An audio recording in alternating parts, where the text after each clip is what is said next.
Hello from Melbourne, Australia. My name is Nichaud Munday and I have just performed the 17th Etude by Fürstenau.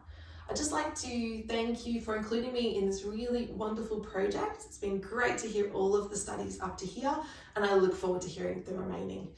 Also, please donate to the great organisation Help Musicians. It's a wonderful organisation and that's what we're here for. We're here to support them. So I'm just going to go through a couple little study notes I have for this piece when I was preparing it, and also these are things I generally do when I'm picking up a new piece as well. So the first thing is when you get a piece like this study, which can be a little overwhelming at first because there's a lot of semiquavers and we're also in a key that's personally not my favourite, but that's okay, we've got to make it beautiful.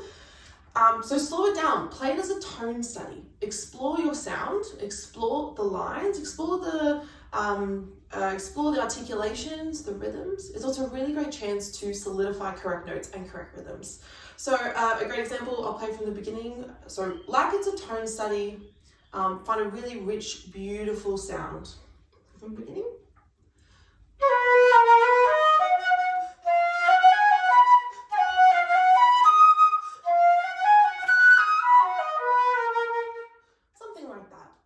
So doing that, you can find the melodic lines, which you can refer to later when you play it faster. But it also, I think using a beautiful sound, it tricks us into loving it. It tricks us into tapping into a different part of this music. And I really recommend that when you're picking up any difficult piece to start. The second is when you have a piece like this in particular, that is a lot of semiquavers, bars and bars and bars of semiquavers. You don't want it to feel too rushed or you don't want it to feel too the same. So I would really encourage everyone to find the space in music like this. So I'm sure you heard I took quite a little liberties in a couple of bars because I felt the music needed it, but also for me, so there's a chance for me to take a breath, for me to reset, and also for your audience. So when I'm preparing a piece, I like to think about how my audience is going to receive this. So a moment where it can slow down and then speed up again, I think is really, really useful for me and for the audience as well. It also makes it so much more fun. So one of those bars is in bar 13. So in bar 13, a couple of beats before there, I like to have a little moment to breathe and then I slowly build up to bar 13. So this is 2 beats before bar 13.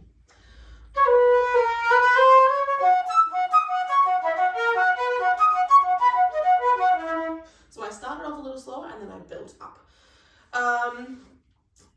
Another place is bar 25. This one I did take quite a little liberty. We've been given a gift, I think, in this piece. There are so many low Bs, which for some I know probably instills fear. For me, I love playing low Bs and we don't get to do it that much. So whenever that happens in this piece, I like to really bring that out. So in bar 25 is another example of this. So I'll go the bar before.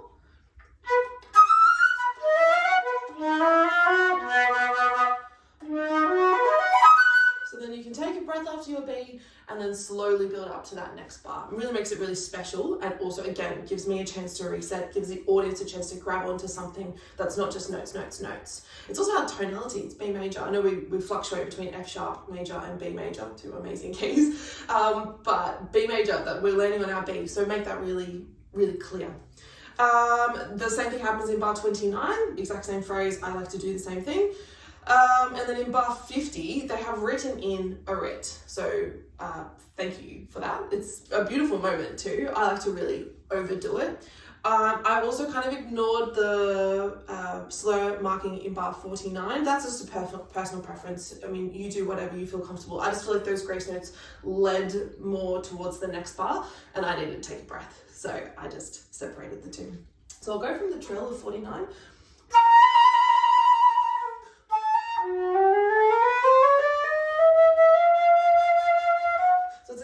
Moment where you can really hold on to the music, to the line, and of course, again, I keep coming back to the audience, but it's a moment for them to really sit with you and bring them with you. So I think that's a really special moment. All right, so another little study note I had was for me, one of the trickiest bars to learn technically is bar 17, and it comes up again in the second page as well. So when you're practicing this, or what I did when I practiced it was I just got rid of the F sharps. So I just looked at what we had going up, and you'll see there's a bit of a pattern.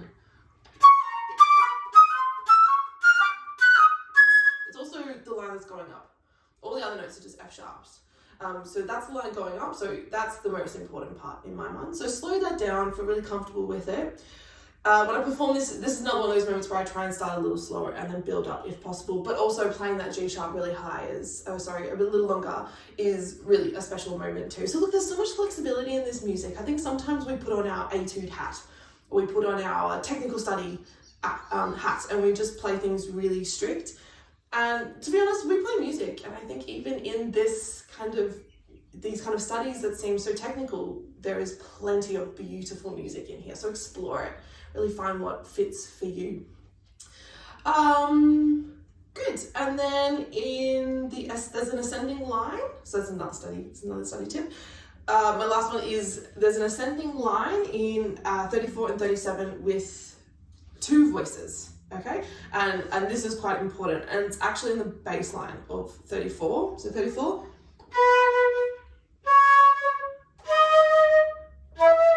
So those notes are really important. It's difficult because they're low and the other ones are really high, but try and bring them out if possible. And then we kind of have the opposite in bar 37.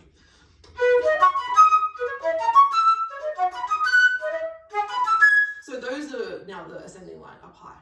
So explore that, work with balance, see what you can find. And really just enjoy this piece. It's an absolutely wonderful study. It's really beautiful. It's very challenging, but there's a lot of really lovely moments in there. So I hope you enjoy.